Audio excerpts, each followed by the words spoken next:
بسم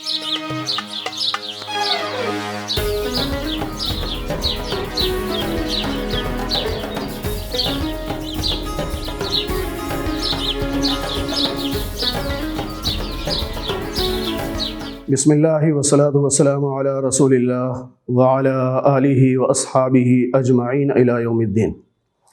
آج انشاءاللہ 13ویں پارے کا خلاصہ ہوگا۔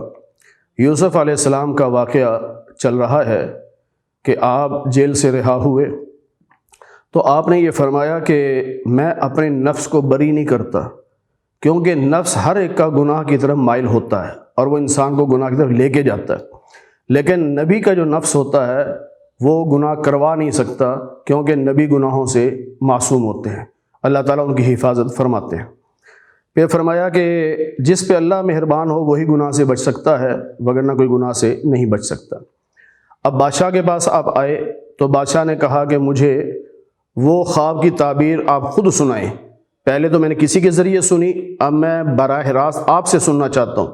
تو آپ نے وہ ساری باتیں بتائیں، تعبیر بتائی، تو اس کے ساتھ ساتھ آپ نے مختلف زبانوں میں ان سے بات کی، اور بادشاہ جو تھا کئی زبانیں جانتا تھا، جس زبان میں بادشاہ بات کرتا یوسف علیہ السلام اسی میں جواب دیتے، وہ بڑا حیران ہوتا۔ پھر یوسف علیہ السلام نے عربی زبان میں بات کی تو وہ عربی نہیں جانتا تھا، تو وہ سمجھ گیا کہ یہ تو مجھ سے بھی زیادہ علم والے ہیں، تو اس نے کہا کہ جی میں آپ کو اپنا قریبی آدمی بنانا چاہتا ہوں، یعنی آپ VIP بنانا چاہتا ہوں، میں قریب رکھنا چاہتا ہوں۔ تو آپ نے فرمایا کہ پھر ایسا کریں، مجھے وزارت خزانہ دے دیں، اس لیے کہ میں امانت دار بھی ہوں اور میں علم بھی رکھتا ہوں۔ اب یہاں ایک بات یہ ہے کہ نبی علیہ السلام نے یہ فرمایا ہے کہ جو عہدہ مانگے اسے عہدہ نہ دو۔ حضرت عمر رضی اللہ تعالیٰ عنہ بھی جو عہدہ مانگتا تھا اسے عہدہ نہیں دیتے تھے، خود ججمنٹ کر کے کسی کو عہدہ دیتے تھے۔ اب سوال یہ کہ یہاں آپ کیوں مانگ رہے ہیں؟ آپ اللہ کے نبی ہیں، پھر کیوں مانگ رہے؟ علماء نے اس کا جواب یہ دیا ہے کہ جس عہدے کے بارے میں پتہ ہو کہ یہاں نااہل آدمی آئے گا اور وہ اس محکمے کا بیڑا غرق کر دے گا، اور آپ اپنے آپ کو اس کا اہل سمجھتے ہیں، آپ کو اس کا علم ہے، آپ اپنے آپ کو خود پیش کریں۔ یہ اس صورت میں ہے کہ جب نااہل آدمی کے آنے کا خطرہ ہو، اور اگر اور کئی اہل ہیں تو پھر آپ اپنے آپ کو پیش نہ کریں۔ تو یوسف علیہ السلام سمجھتے تھے کہ میں اس خزانے کے جو وزارت ہے اس کو بہترین طریقے سے چلا سکتا ہوں۔ اب ایسا ہوا کہ وہ جو 7 سال گزر گئے، پھر اس کے بعد جب قحط سالی شروع ہو گئی تو آپ نے تو گندم سٹاک کر لی تھی، 7 سال خوب کمائی کی اور وہ ساری جمع کر لی۔ اب دور دور تک یہ خبر پہنچ گئی کہ مصر میں کوئی آدمی ہے، کوئی بادشاہ ہے، اس کے پاس جو ہے وہ گندم بہت ہے اور وہ دے رہا ہے۔ تو اب یوسف علیہ السلام کے جو بھائی تھے وہ 10 کے 10 آئے اور انہوں نے یوسف علیہ السلام سے ملاقات کی، لیکن پہچان نہیں سکے کہ یہ ہمارا بھائی ہے۔ ان کے ذہن میں تھا پتہ نہیں کہاں مر کھپ گئے ہوں گے۔ تو یوسف علیہ السلام سے انہوں نے کہا کہ یہ پیسے لے لیں، ہمیں گندم دے دیں۔ تو انہوں نے گندم دے دی، پیسے بھی لے لیے۔ انہوں نے کہا کہ ہمارا ایک اور چھوٹا بھائی ہے، اس کا نام بنیامین ہے، تو باپ اس کو اپنے سے جدا نہیں کرتا، اس کا حصہ بھی دے دیں۔ آپ کو تو پتہ تھا، تو آپ نے شرط لگا دی کہ میں اس کا حصہ دے دیتا ہوں، لیکن شرط یہ کہ اگلے سال اسے ساتھ لے کے آؤ گے، اگر ساتھ نہیں لاؤ گے تو میں سمجھوں گا تم نے پچھلے سال جھوٹ بولا۔ اب جب وہ چلنے لگے تو آپ نے وہ جو پیسے تھے وہ غلے میں رکھ دیے۔ اب جب واپس گئے تو غلہ کھولا تو پیسے بھی نکل آئے، تو بڑے حیران ہوئے کہ کتنا اچھا یہ بادشاہ ہے کہ دیکھیں ہمیں غلہ بھی دے دیا، ہمارے پیسے واپس کر دیے۔ اب کہا ابا جی اگلے سال غلہ لینے کے لیے شرط ہے کہ بنیامین کو ساتھ لے جانا پڑے گا۔ بڑے پکے وعدے شادے کیے، تو بہرحال یعقوب علیہ السلام نے ساتھ بھیج دیا، لیکن ایک آپ نے نصیحت کی کہ بیٹا ایک دروازے سے داخل نہ ہونا۔ 11 بھائی جوان ایک ہی دروازے سے داخل ہو تو نظر لگ سکتی ہے نا، اس لیے آپ نے فرمایا کہ الگ الگ دروازوں سے داخل ہونا۔ پھر ساتھ یہ بتایا کہ عقیدہ یہ رکھنا کہ یہ ہماری تدبیر ہے نظر سے بچنے کی، لیکن ہوگا وہی جو اللہ چاہے گا، ہوگا وہی جو اللہ چاہے گا۔ بہرحال اب یہ وہاں گئے، الگ الگ دروازوں سے داخل ہوئے، پہنچے یوسف علیہ السلام کے پاس، تو غلہ مانگا۔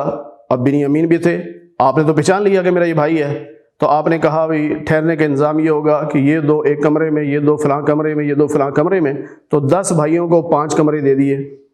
اب بنیامین رہ گئے، اب انہیں کیا پتہ تھا کہ کیا ایک حربہ اختیار کر رہے ہیں۔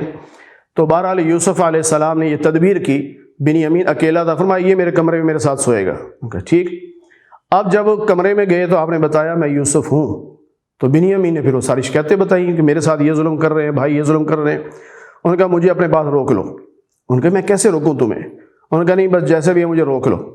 تو اس وقت قانون یہ تھا کہ جس سے چوری کا مال برآمد ہو جائے اسے گرفتار کر کے رکھ لیتے تھے۔ تو جب یہ قافلہ چلنے لگا تو بنیامین کے سامان میں ایک پیالہ رکھ دیا گیا، تو انہیں تو نہیں پتہ تھا۔ اب جب یہ چل پڑے تو پیچھے سے ایک آدمی نے آ کے آواز دی کہ قافلے والو تم چور ہو۔ کہا جی کیا گم ہوا؟ انہوں نے کہا جی پیالہ نہیں مل رہا، بڑا قیمتی پیالہ تھا، بادشاہ کا پیالہ تھا۔ انہوں نے کہا جی ہم نے تو چوری نہیں کی، تلاشی لے لو۔ اب جب تلاشی لی تو پہلے دوسروں سے تلاشی لیتے لیتے 10 بھائیوں کی تلاشی لی، کچھ نہ نکلا۔ انہوں نے کہا ہم نہیں کہتے تھے ہم چور نہیں ہیں۔ آخری تلاشی میں بنیامین کے سامان سے نکل آیا۔ اب یہ ایک حربہ، ایک ہیلا تھا، تو ایک تدبیر تھی۔ تو بھائیوں نے فوراً کہا کہ اگر بنیامین نے چوری کی ہے تو اس کے بھائی یوسف نے بھی چوری کی تھی۔ اس پہ اب یوسف علیہ السلام سن بھی رہے ہیں، تو یوسف علیہ السلام بڑے حیران ہوئے اور دل ہی دل میں کہنے کہ کتنے شرارتی ہو، الزام لگانے سے باز نہیں آتے۔ بہرحال آپ نے کہا کہ بنیامین میرے پاس رہے گا، یہ قیدی ہے۔ انہوں نے کہا بڑی منت کی انہوں نے کہ آپ کسی اور بھائی کو روک لیں، اس کو ہم نے لے کے جانا ہے، وعدہ کیا تھا والد کے ساتھ۔ بہرحال یوسف علیہ السلام نہیں مانے تو ان کو روک لیا۔ اب یہ جو 10 بھائی تھے یہ الگ ایک جگہ جا کر بیٹھے مشورہ کرنے کہ کیا کریں۔ تو جو بڑا بھائی تھا یہودا، اس نے کہا جی میں تو واپس نہیں جاتا، باپ کو کیا منہ دکھاؤں گا میں کہ ہم بنیامین کو بھی کھو آئے، لہٰذا میں نہیں جاتا۔ اب وہ الگ رہ گیا۔ اب 9 بھائی واپس گئے تو باپ کو جا کے جب بتایا تو باپ نے کہا مجھے یقین نہیں ہے۔ بہرحال وہ ساری باتیں سنی جو کچھ تھا، تو آپ دعا مانگتے رہے یہاں تک کہ آپ اتنا روئے تھے کہ آپ کی بینائی چلی گئی، آپ نابینا ہو گئے۔ پھر اب جو تیسرا سال آیا تو یعقوب علیہ السلام نے پھر بیٹوں کو بلایا۔ ان کا پیسے تو ہمارے پاس ہے نہیں، وہ بھی ختم ہو گئے ہیں، چند کھوٹے سکے ہیں یہ لے جاؤ اور بادشاہ کی منت کرو کہ ہمیں صدقہ دے دے، کہ یہ چھوٹے تھوڑے سے سکے کھوٹے لے لے اور ہمیں غلہ پورا دے دے۔ اور ساتھ ہی فرمایا دیکھو مایوس نہ ہونا، مایوس کافر ہوا کرتے ہیں۔ اب وہ 9 بھائی آگے، اب جب بیٹھے تو اللہ نے اجازت دے دی تھی کہ اپنے آپ کو ظاہر کر دو۔ تو انہوں نے کہا جی ہم حالات بڑے خراب ہو گئے ہیں اور ہمارے پاس پیسے نہیں ہیں، یہ چند کھوٹے سکے ہیں، مہربانی کرو ہمیں غلہ دے دو۔ تو یوسف علیہ السلام نے فرمایا کہ حل علمتم ما فعلتم بیوسف، تمہیں معلوم ہے کہ تم نے یوسف کے ساتھ کیا کیا تھا؟ جب یوسف کا نام سنا تو وہ چونک پڑے۔ اب جب دیکھا غور سے تو کہا آپ یوسف ہو؟ انہوں نے کہا ہاں انا یوسف ھذا اخی، میں یوسف ہوں، یہ میرا بھائی بنیامین ہے۔ اب یہ بڑے شرمندہ ہوئے کہ ہم نے تو یوسف کو کنویں میں پھینک دیا تھا اور یہ یہاں بادشاہ بنے ہوئے ہیں، تو بڑا افسوس کرنے لگے۔ تو یوسف علیہ السلام نے فرمایا کہ لا تثریب علیکم اليوم، آج تم سے انتقام نہیں لیا جائے گا، میں بدلہ نہیں لیتا، بس میں نے معاف کر دیا، اللہ رحم کرے۔ جب بتایا گئے والد صاحب نابینا ہو چکے تو یوسف علیہ السلام نے اپنا ایک کرتا دیا کہ یہ لے جاؤ اور میرے باپ کی آنکھوں کو لگانا، بینائی واپس آ جائے گی۔ ابھی یہ قافلہ یہاں سے چلا ہے اور ادھر کنعان میں یوسف علیہ السلام کے والد یعقوب علیہ السلام لوگوں سے کہہ رہے ہیں کہ مجھے یوسف کی خوشبو آ رہی ہے۔ لوگوں نے کہا عجیب آدمی ہے، اتنا عرصہ گزر گیا، بعض روایات کے مطابق 40 سال گزر گئے، بعض کے مطابق 80 سال گزر گئے، میں ابھی بھی یوسف کو یاد کرتے ہو؟ بہرحال جب یہ وہاں پہنچے اور وہ قمیض لگائی، بینائی واپس آئی، تو میں نے تمہیں کہا نہیں تھا کہ میرے پاس وہ علم ہے جو تمہارے پاس نہیں؟ اب بھائیوں نے کہا ابا جی آپ دعا کریں اللہ ہمیں معاف کر دے۔ تو یعقوب علیہ السلام ہاں میں دعا کروں گا، وعدہ نہیں کیا۔ اس کی کئی وجوہات علماء نے لکھی کہ یا تو یہ ہوگا کہ میں تہجد میں دعا کروں گا، اور یا یہ ہوگا پہلے یوسف سے مل لوں کیونکہ حقوق العباد کا مسئلہ ہے، اگر انہوں نے معاف کیا تو دعا کروں گا، اگر انہوں نے معاف نہیں کیا دعا نہیں کروں گا۔ اب یوسف علیہ السلام نے سارے بھائیوں کو کپڑے وغیرہ بھی دیے، کچھ پیسے بھی دیے کہ جاؤ اپنے سارے خاندان کو تیار کر کے سب کے سب ادھر آ جاؤ تاکہ یہاں مصر میں رہیں۔ تو یہ تقریباً 90 افراد تھے اس خاندان کے، وہ سارے پہ تیار ہو کے آئے۔ آپ نے مصر سے باہر نکل کر ان کا استقبال بھی کیا اور باقاعدہ ایک سٹیج بنایا۔ اب ان سب نے آ کے آپ کو سجدہ تعظیمی کیا، یعنی جیسا تھوڑا سا جھک جاتے ہیں، یہ سجدہ تعظیمی۔ تو اس وقت یوسف علیہ السلام نے اپنے والد یعقوب علیہ السلام کا ابا جی یہ دیکھا، یہ 11 جو ہیں یہ ستارے یعنی بھائی، اور سورج اور چاند یعنی ماں اور باپ، یہ دیکھو مجھے سجدہ کر رہے ہیں۔ تو بچپن میں جو میں نے خواب دیکھا تھا اس کی تعبیر یہ ہے۔ پھر بہرحال آپ نے اپنے والدین کو اپنے ساتھ سٹیج پہ بٹھایا، پھر آپ نے کچھ حالات بھی اپنے بتائے اور ساتھ اللہ سے دعا بھی مانگی کہ اللہ آپ نے مجھے بادشاہت بھی دی ہے، خوابوں کی تعبیر کا علم بھی دیا ہے، زمین و آسمان کو آپ نے بنایا ہے، آپ ہی میرے مددگار ہیں دنیا میں بھی آخرت میں بھی، لہٰذا اب میری دعا یہ ہے کہ اللہ مجھے موت دے اسلام کی حالت میں اور مجھے نیک لوگوں میں شامل کر دے۔ اس پورے واقعے کو بیان کر کے اللہ فرماتے ہیں کہ آپ کو یہ ہم نے غیب کی خبریں دی ہیں اور آپ اس وقت وہاں موجود نہیں تھے، جب یہ سارا واقعہ ہو رہا تھا آپ تو نہیں تھے، آپ تو پیدا بھی نہیں ہوئے تھے، تو پھر آپ کو اطلاع کیسے مل گئی؟ وہ ہم نے غیب کی خبریں آپ کو دی ہیں۔ پھر اللہ تعالیٰ فرماتے ہیں کہ اکثر لوگ ایمان لانے والے نہیں ہوتے۔ پھر فرمایا کہ بہت سارے لوگ ایسے ہیں اللہ پر ایمان بھی رکھتے ہیں لیکن ساتھ شرک بھی کرتے ہیں، یعنی کلمہ بھی پڑھتے ہیں اور شرک بھی ساتھ کرتے ہیں۔ پھر اللہ نے فرمایا کہ ان سے کہیے کہ یہ ہے میرا راستہ، یعنی اللہ کی طرف لوگوں کو بلانا، دعوت دینا، میرا بھی اور جو میرا کلمہ پڑھے ان کا بھی بصیرت کے ساتھ، حکمت کے ساتھ میں اللہ کی طرف لوگوں کو بلاتا ہوں۔ تو جس نے کلمہ پڑھا ہے وہ بھی لوگوں کو اللہ کی طرف بلائے، اللہ کی دعوت دے۔ اس صورت کے بعد آگے سورہ رعد کا آغاز ہو رہا ہے، الف لام میم را، یہ بھی حروف مقطعات ہیں، ان کے معنی اللہ ہی کو معلوم ہیں۔ اور فرمایا کہ آپ کی طرف جو وحی آئی ہے یہ سب اللہ کی طرف سے ہے، سچی ہے، اکثر لوگ اس کو نہیں مانتے۔ اور اللہ وہ ہے جس نے آسمانوں کو بہت بلند کر دیا اور بغیر کسی پلر کے اللہ تعالیٰ نے ان کو کھڑا کیا۔ پھر اللہ عرش کی طرف متوجہ ہوئی، یعنی عرش بھی اللہ نے بنایا، سورج چاند ستارے بھی اللہ نے بنائے۔ اور پھر فرمایا کہ تم نے دیکھا اللہ نے زمین پھیلا دی اور اس کے اندر پہاڑ بھی گاڑ دیے، نہریں بھی جاری کر دیں اور بہت سارے پھل وغیرہ بھی اللہ نے بنائے۔ پھر اللہ ایک اور دعوت دے رہے ہیں کہ دیکھو زمین کا ٹکڑا ایک ہی ہوتا ہے، مثلا چھوٹا سا زمین کا ٹکڑا ہو، ایک کونے پہ ہم پیاز لگا دیتے ہیں، ایک پہ تھوڑا سا آگے چل کے لہسن لگا دیتے ہیں، کہیں دھنیا لگا دیتے ہیں، کہیں پودینہ لگا دیتے ہیں، کہیں مرچیں لگا دیتے ہیں۔ تو اللہ کہتے ہیں کبھی غور کیا کہ زمین کا ٹکڑا ایک ہی ہے، کھاد بھی ایک جیسی لگتی ہے اور پانی بھی ایک ہی لگتا ہے، لیکن جو فصلیں تیار ہوتی ہیں رنگ بھی الگ ہے، ذائقہ بھی الگ ہے۔ تو یہ اللہ کی قدرت ہے۔ پھر اللہ تعالیٰ نے فرمایا کہ یہ عذاب مانگا کرتے تھے، یعنی اکثر کافر کہتے تھے کہ جلدی عذاب لے آؤ۔ اللہ نے فرمایا کہ اللہ بہت بخشنے والا، رحم کرنے والا ہے، اور اللہ جب پکڑنے پہ آئے تو اللہ کی پکڑ بھی بڑی سخت ہے۔ پھر فرمایا کہ اللہ وہ ہے جو ہر مادہ کے پیٹ میں جو کچھ ہے اس کو اللہ جانتا ہے، کہ بیٹا ہوگا یا بیٹی ہوگی، ایک ہوگا یا زیادہ ہوں گے، سب اللہ کو معلوم ہے۔ اللہ تعالیٰ غیب کو جاننے والے ہیں اور حاضر چیزوں کو بھی اللہ جاننے والے ہیں۔ اللہ سب سے بڑے ہیں اور سب سے بلند ہیں۔ پھر اللہ تعالیٰ نے فرمایا کہ ہم نے اپنے بندوں کی حفاظت کے لیے فرشتے مقرر کر رکھے ہیں جو ان کی حفاظت کرتے ہیں، اور جس طرح دن میں لوگ چلتے پھرتے ہیں، رات کو سوئے ہوئے ہوتے ہیں، سب اللہ کے علم میں ہوتا ہے۔ یعنی اندھیرا بھی ہو تو اللہ دیکھ رہا ہوتا ہے، اللہ کے دیکھنے میں کوئی فرق نہیں آتا۔ یہ ہم انسانوں کے لیے ہوتا ہے کہ روشنی ہو تو آنکھیں کام کرتی ہیں، اندھیرا ہو تو آنکھیں کام نہیں کرتی۔ پھر اللہ تعالیٰ نے فرمایا کہ وہ اللہ ہے جو تمہیں بجلی بھی دکھاتا ہے، یعنی بجلی چمکتی ہے تو تمہیں اس سے ڈر بھی لگتا ہے کہیں گر نہ جائے، اور امید بھی ہوتی ہے کہ آج تو بہت زیادہ بارش ہوگی کیونکہ بجلی چمک رہی ہے، بادل گرج رہے ہیں، اور بادل بڑے وزنی ہوتے ہیں، پانی کو لے کے پھر رہے ہوتے ہیں، اور پھر جہاں اللہ چاہتا ہے وہاں وہ بارش برساتے ہیں۔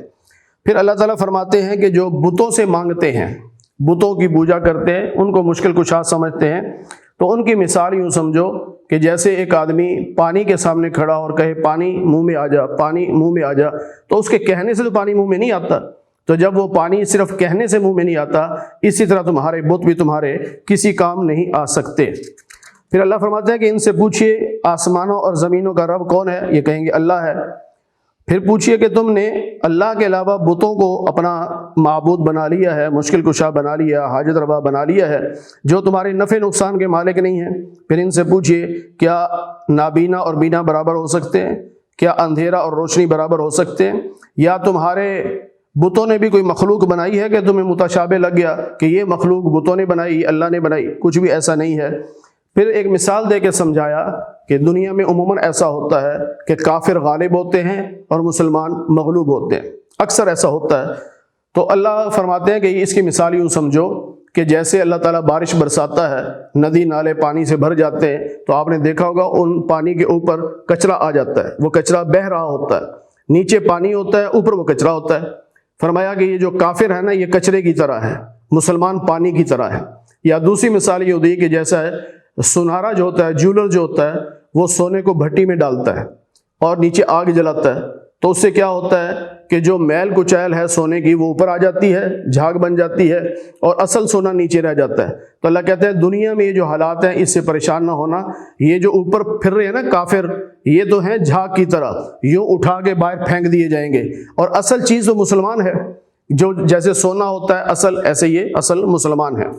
پھر اللہ تعالیٰ نے فرمایا کہ جو قرآن کریم پر ایمان رکھتا ہے اور ایک وہ ہے جو اندھا ہوا پڑا ہے، یعنی قرآن کو دیکھتا ہی نہیں ہے، تو کیا یہ دونوں برابر ہو سکتے ہیں؟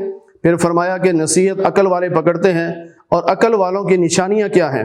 اللہ سے کیے ہوئے وعدے کو پورا کرتے ہیں، وعدوں کو توڑتے نہیں ہیں، اور صلہ رحمی کرتے ہیں یعنی رشتوں کو جوڑتے ہیں، اور رب سے ڈرتے ہیں اور برے حساب سے بھی ڈرتے ہیں، اللہ کی رضا چاہتے ہیں اور صبر سے کام لیتے ہیں، نماز کے پابند ہیں، اور ہمارے دیے ہوئے میں سے خرچ کرتے ہیں، کبھی خفیہ خرچ کرتے ہیں، کبھی اعلانیہ خرچ کرتے ہیں، اور لوگ ان کے ساتھ اگر برا سلوک کریں تو وہ جواب میں برا سلوک نہیں کرتے بلکہ اچھا سلوک کرتے ہیں۔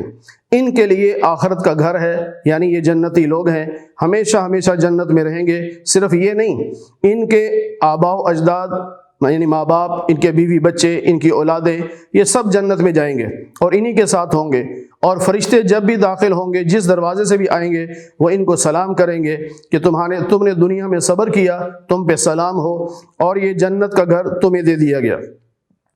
پھر اللہ فرماتے ہیں جو قطع رحمی کرتے ہیں، ان رشتوں کو توڑتے ہیں اور اللہ سے کیے ہوئے وعدے بھی توڑتے ہیں اور زمین میں فساد کرتے ہیں، ایسے لوگوں پر اللہ کی لعنت ہے اور آخرت میں ان کا ٹھکانہ برا ہوگا۔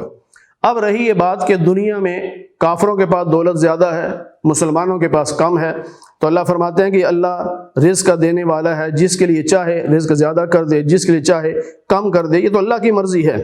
اور دنیا جو ہے یہ آخرت کے مقابلے میں کچھ بھی نہیں، معمولی سی حیثیت رکھتی ہے۔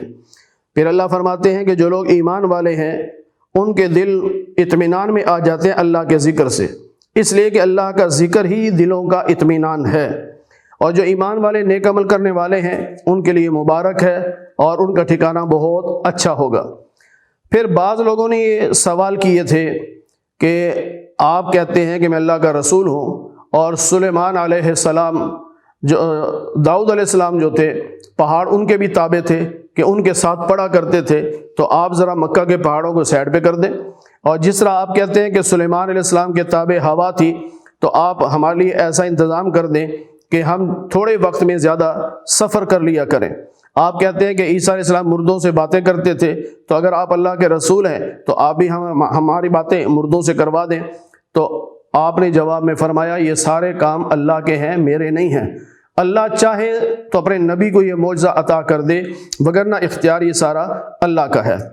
پھر فرمایا کہ جس طرح یہ رسولوں کا مذاق اڑاتے ہیں، آپ کا مذاق اڑاتے ہیں، تو آپ سے پہلے بھی رسولوں کا مذاق اڑایا تھا، پھر میں نے کافروں کو مہلت دے دی تھی، لیکن پھر میں نے ان کو پکڑا بھی ہے۔ پھر اس طرح اللہ تعالیٰ نے جنت کی مثال بھی دی کہ ہمارا وعدہ جنت کا ہے لیکن متقیوں کے ساتھ۔ پورے قرآن کریم میں آپ جہاں بھی جنت کا تذکرہ پڑھیں گے وہاں اللہ نے تقویٰ کی قید ساتھ لگائی ہے کہ متقی لوگ ہیں جو جنت میں جانے والے ہیں، اور قرآن کریم کے آغاز میں بھی اللہ نے فرما دیا تھا ھدی للمتقین کہ متقی لوگ ہیں وہ جنت میں جائیں گے۔ پھر اللہ تعالیٰ نے فرمایا کہ وہاں نہریں بھی جاری ہوں گی، اور وہاں جو پھل ہوں گے وہ ہمیشہ ہمیشہ کے ہوں گے، اور سائے بھی ہمیشہ کے ہوں گے، اور بڑے لمبے سائے ہوں گے۔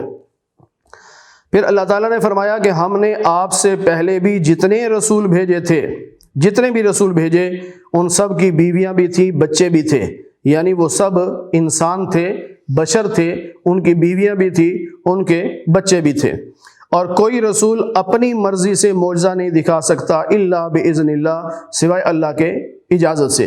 اللہ چاہیں گے تو معجزہ رونما ہوگا، اللہ نہیں چاہیں گے تو معجزہ جو ہے رونما نہیں ہو سکتا۔ اسی طرح اللہ چاہیں گے تو کسی ولی کے ہاتھ پر کرامت ظاہر ہوگی، اللہ نہیں چاہیں گے تو کرامت بھی ظاہر نہیں ہوگی۔ پھر فرمایا کہ کافر کہتے ہیں کہ آپ رسول نہیں ہیں، فرمایا کہ یوں کہہ دیجئے کہ میرے رسول ہونے پر اللہ بطور گواہ کافی ہے، اور جن کو اللہ نے علم عطا کیا ہے وہ بھی گواہ ہیں کہ میں اللہ کا رسول ہوں۔ آگے سورہ ابراہیم کا آغاز ہو رہا ہے، الف لام را، یہ حروف مقطعات ہیں، ان کے معنی اللہ ہی کو معلوم ہے۔ اللہ فرماتے ہیں ہم نے آپ کی طرف کتاب اتاری، یعنی قرآن مجید۔ اتارنے کا مقصد کیا تھا کہ لوگوں کو اندھیروں سے نکال کر روشنی میں لائیں، اور اسی طرح موسیٰ علیہ السلام کو بھی ہم نے جب کتاب دی تو اس کا مقصد بھی یہ تھا کہ وہ اپنی قوم کو اندھیروں سے نکال کر روشنی میں لائیں۔ پھر اللہ فرماتے ہیں کہ ہم نے جتنے بھی رسول بھیجے، جس قوم کی طرف بھیجے اسی قوم کی زبان میں وہ ان کو تبلیغ کیا کرتے تھے۔ اور اللہ فرماتے ہیں کہ موسیٰ علیہ السلام نے اپنی قوم سے کہا کہ اللہ کی نعمتوں کو یاد کرو، خاص طور پر جب اللہ نے تمہیں فرعونیوں سے نجات دی کہ انہوں نے سخت آزمائش میں تمہیں مبتلا کر رکھا تھا کہ تمہارے بیٹوں کو ذبح کرتے تھے، بیٹیوں کو زندہ چھوڑتے تھے۔ پھر اللہ فرماتے ہیں کہ تمہارے رب نے تم سے یہ وعدہ کر لیا ہے کہ لئن شکرتم لازیدنکم، اگر تم شکر ادا کرتے رہو گے تو میں نعمتوں کو بڑھاتا رہوں گا، اور اگر تم ناشکری کرو گے تو پھر اللہ کی پکڑ بڑی سخت ہے۔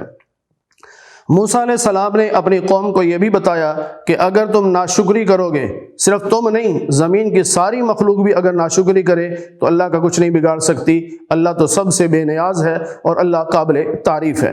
پہلی قوموں کے کچھ حالات بھی بتائے۔ پھر اللہ فرماتے ہیں کہ جب بھی رسول ان کے پاس گئے تو انہوں نے رسولوں کا انکار کر دیا کہ ہم آپ کی بات نہیں مانتے۔ پھر انہوں نے رسولوں کو دھمکی بھی دی کہ آپ ہمارے شہر سے نکل جائیں ورنہ ہم آپ کو پتھر مار مار کے سنسار کر دیں گے اور یا شہر سے نکال دیں گے، اور یا پھر یہ ہے کہ آپ ہمارے مذہب میں آ جائیں۔ تو اللہ فرماتے ہیں ہم نے رسولوں کو یہ حکم دیا تھا، وہی بھیجی تھی کہ گھبرانے کی ضرورت نہیں، یہ جو ظالم ہے نا کافر مشرک، ان کو ہم ہلاک کر دیں گے اور ان کے بعد زمین کا قبضہ آپ کو دے دیں گے، اور یہ تو دنیا کا عذاب ہوگا، اس کے بعد آخرت کا عذاب بھی ان کے لیے بڑا سخت ہوگا۔ اور یہ جو فیصلہ مانگتے تھے کہ جی فیصلہ ہو جائے کہ حق پہ کون ہے باطل پہ کون ہے، تو اللہ فرماتے ہیں کہ دنیا میں ہم ان کو عذاب دیتے ہیں جو فیصلہ ہے کہ یہ حق پہ نہیں ہے، اور فرمایا کہ جہنم میں جب ان کو بھیجا جائے گا تو وہاں سخت پیاس لگے گی، پانی مانگیں گے تو جو پیپ ہے زخموں کی وہ ان کو پینے کے لیے دی جائے گی، تھوڑا تھوڑا گھونٹ بھرنے کی کوشش کریں گے اور وہ یہ سمجھیں گے کہ ہر طرف سے موت ہی موت ہے، لیکن وہاں موت نہیں آئے گی۔ پھر فرمایا جو کافر ہیں ان کے جو نیک عمل ہیں، یعنی اچھے اعمال، رفاہی کام وغیرہ کرتے ہیں یہ، تو ان کی مثال ایسے ہے کہ جیسے راکھ کا ڈھیر ہو، کسی نے لگایا، بڑا ہلکا پھلکا سا ہوتا ہے، جو ہی تیز ہوا چلی تو وہ راکھ کو اڑا کے لے گئی، اب پیچھے کیا ہے؟ ملیاں میٹ خالی جگہ پڑی ہے۔ فرمایا کافروں کا حال بھی یہی ہے کہ نیک عمل کرتے ہیں، اچھے کام کرتے ہیں، رفائی کام بھی کرتے ہیں، لیکن کلمہ نہیں پڑھا، اس لیے ان کے عمل کا کوئی بوجھ نہیں ہوتا، وزن نہیں ہوتا، بس جب موت کی ہوا چلتی ہے تو سارے اعمال برباد ہو جاتے ہیں۔ پھر اللہ نے آخرت کا نقشہ کھینچا کہ یہ سب اللہ کے سامنے جمع ہوں گے، اور پھر جو عوام ہے وہ لیڈروں سے کہے گی کہ ہم نے تمہارے باتوں کو مانا ہے، تمہارے پیچھے ہم چلے ہیں، تو عذاب سے ہمیں کچھ بچا لو یا عذاب میں کچھ کمی کروا دو۔ تو وہ لیڈر یہ کہیں گے کہ اگر اللہ ہمیں ہدایت دیتا ہم بھی تمہیں ہدایت دیتے، اب جہنم میں رہو، اب چاہو تو چیخو پکار کرو یا خاموش بیٹھے رہو، صبر کرو، اب یہاں سے نکل نہیں سکتے۔ اب سب یہ جمع ہو کے شیطان کے پاس جائیں گے، شیطان سے کہیں گے کہ تیری وجہ سے ہم برباد ہوئے اور جہنم میں آئے، تو وہ کہے گا کہ میں نے تم سے وعدے کیے تھے جو جھوٹے تھے، اور اللہ نے جو وعدے کیے تھے وہ سچے تھے، لیکن تم نے میری بات مان لی، اللہ کی بات نہیں مانی، تو فلا تلومونی انفسکم، مجھے ملامت نہ کرو بلکہ اپنے آپ کو ملامت کرو، اور آج میں تمہارے کام نہیں آ سکتا اور تم میرے کسی کام نہیں آ سکتے۔ پھر اللہ فرماتے ہیں کہ کیا تم نے ان لوگوں کی مثال دیکھی کہ اللہ کلمہ طیبہ یعنی ایمان کی مثال یوں دیتا ہے جیسے ایک بڑا پاکیزہ درخت ہو جس کی جڑیں مضبوط ہوں اور اس کا پھل اونچا ہو، کیونکہ زمین سے جتنا اونچا جائیں گے، اوپر جائیں گے، فضا جو ہے اتنی ہی اچھی ہوگی، تو جتنا پھل اونچائی پہ جا کے لگے گا اس کے اندر زمینی جو ذرات ہیں، جراثیم ہیں، ان کی ملاوٹ بہت کم ہوگی۔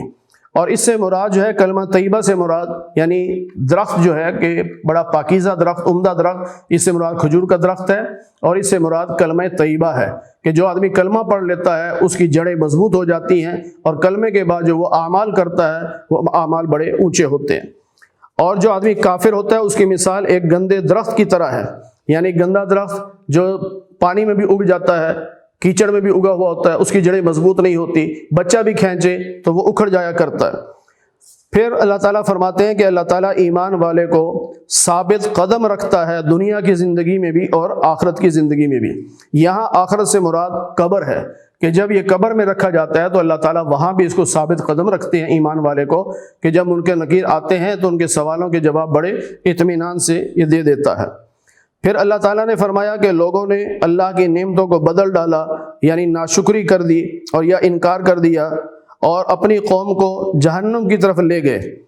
پھر اللہ تعالیٰ فرماتے ہیں نبی علیہ السلام سے کہ میرے بندوں سے جو ایمان والے ان سے کہیے کہ نماز کی پابندی کرو اور اللہ کے نام پہ خرچ کرو، اس سے پہلے کہ وہ دن آ جائے کہ جس دن خرید و فروخت بھی نہیں ہوگی اور دوستیاں بھی کام نہیں آئیں گی، یعنی قیامت کا دن۔ قیامت کے دن دوستیاں کام نہیں آئیں گی، لیکن جو ایمان کی بنیاد پہ دوستیاں ہوں گی وہ کام آئیں گی، یعنی مسلمان کے کام آئے گا، لیکن مسلمان کافر کے کام نہیں آئے گا، اور کوئی کافر کسی کافر کے کام نہیں آئے گا، اور کوئی کافر کسی مسلمان کے کام بھی نہیں آئے گا۔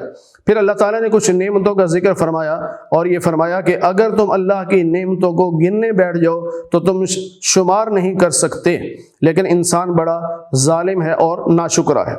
پھر ابراہیم علیہ السلام کا تھوڑا سا واقعہ اللہ نے بیان فرمایا کہ جب بیت اللہ تعمیر کیا تو وہاں دعا مانگی کہ اللہ اس شہر کو یعنی مکہ کو امن کا گہوارہ بنا دے، مجھے اور میری اولاد کو بت پرستی سے بچا لے، کیونکہ بت پرستی نے بہت سے لوگوں کو گمراہ کیا ہے۔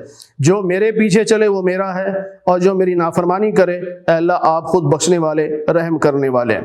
پھر دعا مانگی کہ اللہ تعالیٰ سے کہ اے اللہ میری اولاد کو جو میں چھوڑ کے جا رہا ہوں اس جنگل میں جہاں کوئی آبادی نہیں ہے، تو یا اللہ یہاں ان کو رزق بھی عطا فرمانا، ان کو نماز کا پابند بھی بنا دینا، اور لوگوں کے دلوں کو متوجہ کر دینا کہ وہ لوگ اس طرف آئیں۔ تو دیکھو اللہ تعالیٰ نے پھر ساری کائنات کے مسلمانوں کے دلوں میں یہ محبت ڈال دی کہ ہر شخص بیت اللہ میں جانا چاہتا ہے۔ پھر فرمایا کہ میں شکر ادا کرتا ہوں اس اللہ کا جس نے بڑھاپے میں مجھے بیٹے عطا کیے، اسماعیل اور اسحاق، اور اللہ ہی تو دعاؤں کا سننے والا ہے۔ پھر ہر نماز کے آخری اتحیات میں جو ہم دعا پڑھتے ہیں رب اجعلنی مقیم الصلاۃ ومن ذریتی، اے اللہ مجھے بھی نماز قائم کرنے والا بنا دے، میری اولاد کو بھی نماز قائم کرنے والا بنا دے، اے اللہ ہماری دعاؤں کو قبول کر لے، اے اللہ مجھے بھی بخش دے، میرے والدین کو بھی بخش دے، اور قیامت کے دن تمام ایمان والوں کی بھی بخشش کر دے۔ اللہ فرماتے ہیں کہ کافر یہ نہ سمجھیں کہ اللہ تعالیٰ ان کے اعمال سے غافل ہے، اللہ کو سب پتہ ہے، لیکن اللہ تعالیٰ دنیا میں مہلت دیتا ہے کہ شاید یہ توبہ کر لے، ایمان لے آئے، لیکن قیامت کے دن پھر ایسا ہوگا کہ ان کی نظریں اوپر اٹھی ہوئی ہوں گی اور یہ نظریں جھکا کے نہیں دیکھیں گے، اور سر بھی ان کے اٹھے ہوئے ہوں گے، اور وہاں وہ آ رہے ہوں گے اور دل ان کے مرجھا چکے ہوئے ہوں گے۔ اور پھر فرمایا کہ ظالم لوگ کہیں گے کہ ربنا اخرنا الی اجل قریب، کہ اللہ ہمیں تھوڑی سی اور مہلت دے دے تاکہ ہم آپ کی دعوت کو قبول کریں اور رسولوں کے نقش قدم پر چلیں۔ اللہ فرماتے ہیں یہی وہ لوگ تھے جو دنیا میں بڑی قسمیں کھایا کرتے تھے کہ ہم پہ زوال نہیں آئے گا۔ پھر اللہ فرماتے ہیں کہ انہوں نے بعض ایسی تدبیریں کی نبیوں کے خلاف کہ ان تدبیروں سے پہاڑ بھی اپنی جگہ سے ٹل جاتا، لیکن اللہ تعالیٰ نے انبیاء علیہ السلام کی حفاظت کی، اور ان کی سازشیں اور ان کی تدبیریں نبیوں کا کچھ نہیں بگاڑ سکی۔ فرمایا اللہ تعالیٰ نے تم سے قیامت کا جو وعدہ کیا ہے اس وعدے کی خلاف ورزی نہیں ہوگی، وہ وقت پہ قیامت آئے گی، اور پھر زمین بدل دی جائے گی اور آسمان بھی بدل دیے جائیں گے، اور سب کچھ اللہ کے سامنے آ جائے گا، اور مجرموں کو تم دیکھو گے کہ ان کو زنجیروں میں جکڑ کر لایا جائے گا، اور ان کو جو لباس پہنایا جائے گا وہ گندک کا لباس ہوگا کہ جو ہی آگ قریب آئے گی تو بھڑک اٹھے گی وہ آگ اور ان کو خوب اچھی طرح جلائے گی۔ اللہ فرماتے ہیں کہ یہ جو قرآن کریم ہے ھذا بلاغ للناس، یہ پوری انسانیت کے لیے تبلیغ ہے، اللہ کا یہ پیغام ہے، اور اس کے ذریعے سے لوگوں کو ڈرایا جائے کہ قرآن سنا کر لوگوں کو بتایا جائے کہ قیامت آئے گی، اور جو لوگ نافرمان ہیں، جو بے ایمان ہیں، ایمان نہیں رکھتے، ان کا ٹھکانہ جہنم ہوگا۔ اور یہ بات بھی اچھی طرح جان لو کہ اللہ وحدہ لا شریک ہے، اور یہ قرآن کریم عقل والوں کے لیے نصیحت ہے۔ اللہ تعالی ہم سب کو قرآن کریم کی صحیح سمجھ اور صحیح عمل کی توفیق نصیب فرمائے۔